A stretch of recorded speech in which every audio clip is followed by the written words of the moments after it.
አይደለም ስላየው እኮ ለእንትኖቹ ማለት ነው ለናሆም ፎንቲ ለምንድን ነው ለሁለት ድርጅቶች አንዳንድ ሚሊዮን ብር ስጣለ እንደገና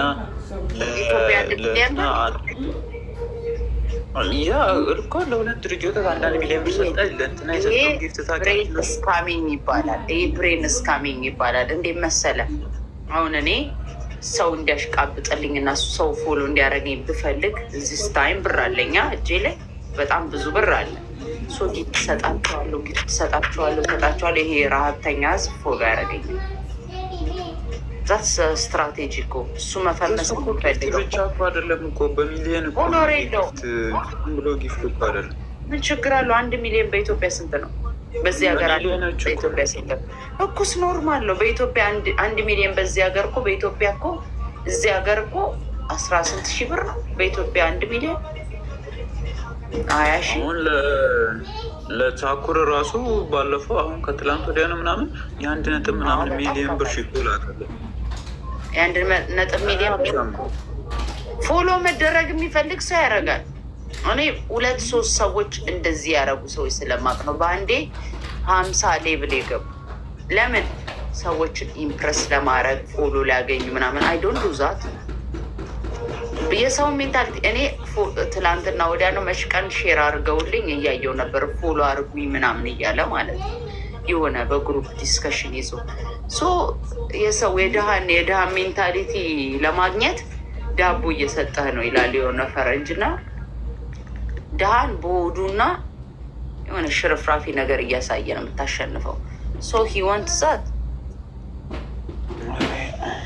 ቀለል አድርገው 1 ሚሊዮን እየሰጠ ካሸነፈ ያሸነፈ ኢቨን ካኖት እኮ ቲዮ እኔ አንቺን ማለት ነው በዚህ ሰዓት አንቺንና 5 ፋሚሊዎችን ያለ ስራ 3 ዓመት 4 ዓመት 5 ዓመት አፎርድ አደርጋችኋለሁ። በቀን 3 እያስበላው እየተደበርኩ እየመታዋችሁ በጥፊ ምናምን ማኖር ይችላል። ግን አልሰጠም ጊፍት እኔ ከኔ እጅ ጊፍት የሚወጣው እና የምሰጠው ሰው ሪሊ ሚል ሊኖረው ይገባል በእኔ ህይወት ውስጥ።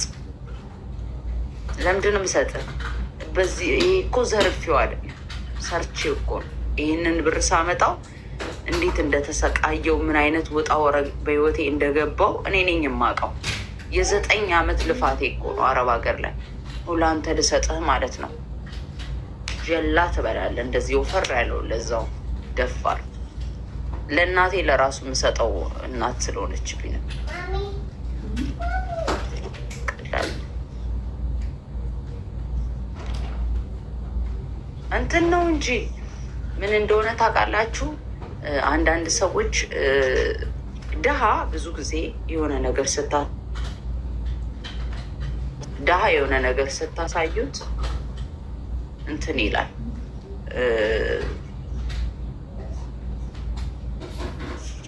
ይቅርታ ስልክ ይዤ ነበር ሸሮቤ እና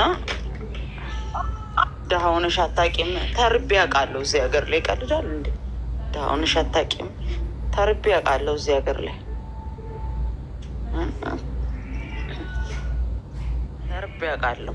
ድሃ ሆነሽ አታውቂም ይላል። ድሃ መሆን እኮ ኖርማል ነው። መራብ ደግሞ አዘር ሌብል።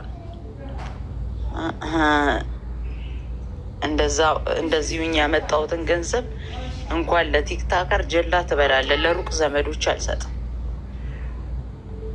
አልሰጥህም። አፈርደቼ ትበላለህ ማታ። እንደ ትላንቱ እንደዚህ እያሳየው ብርን እንቁሊል እጭልሃለሁ እንጂ አልሰጥህም። አመዳ ሁሉ ሰው ከአንቺ ጠባቂ የሚመስልሽ ስለምትለምኝ ወይኔ ስለምትለምኝ ለማኝ ስለሆንሽ ሁሉ ሰው ጠባቂ የሚመስለኝ መጥተው ስለሚለምኑ ጠባቂ ናችሁ መች አልኩኝ። እኔ ሲጀምር ይኸውልሽ እኔ ማለት ነው ያነካኝን ሰው አን ቬሪ ፒስፉል ሰው ነኝ። ስትነኪን ግን ራስሽን እስክጣይ አድርጌ ነው መርዝ ንግግር የምናገርሽ። እንደ ሌሎቹ እናትሽን እንዲያደርጌ አባትሽን ባህያ ምናምን አልልሽ።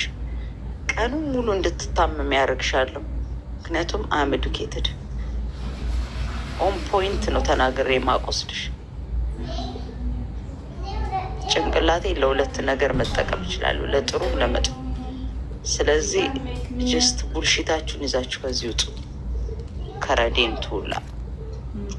እሺ ሮብዬ በቂ እየመረቀሽ ነው። ሮብዬ ተናገር። እሺ ታዲያ እንዴት ይዞሻል እረፍቱ ምናምን? ደስ ብሎኝ ዝጉሮ እዚህ አካባቢ እያበበኝ ነው። ሄዳለሁ ሆስፒታል፣ ግን ያስጠላል። ይሄ አሁን ስትረሱ ሲቀንስልሽ ያስረው ወይ ስትረስ? ሮብዬ ሌላ ስትረስ ብር ማውጣቱን ቁጭ እኮ ስትረስ ነው።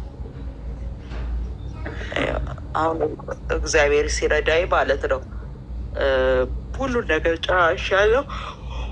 የሚቀረኝ ቤትና መኪና ነው።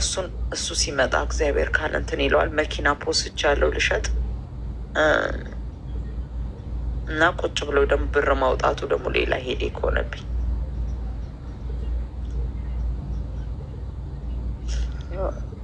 እችን ሩም 3000 እኮ ነው የተከራየኋት ሮብዬ። እችን ሆቴል አፓርትመንት ውድ ነው። አዎ ውድ ነው በጣም። ቁጭ ብለው ያለ ስራ እንግዲህ አሁን 1 ወር ነው እዚህ ይቀመጣለሁ ያልኩኝ። ከዛ ኔክስት ሌላ ሆቴል እሄዳለሁ አለ እሱ። ምክንያቱም ይሄ እንትን የለውም፣ መዋኛ ገንዳ የለውም ምናምን የለውም። እና እሱ ደግሞ ያንን ስለሚፈልግ እሱ ደግሞ ሲመጣ ሌላ ቦታ እንሄዳለን። ለአሁን ግን ለ2 ወር ምናምን 6000 ድርሃም 6000 ድርሃም ለ2 ወር ልከፍል ማለት ነው። እዛ ያለሽን ከሸጥሽ በኋላ ሙሉ ለሙሉ ጠቅልለሽ ኢትዮጵያ ገቢ በቃ። ኦፍኮርስ እንደዛ ነው ማለት ነው። እናቴ ጋ ሂጅ፣ እናቴ ጋ ትንሽ ጊዜ ይቀመጣል። እንጂማ ቁጭ ብዬ ገንዘብ አልከፍልም፣ አብዳለሁ ያልበለዚያ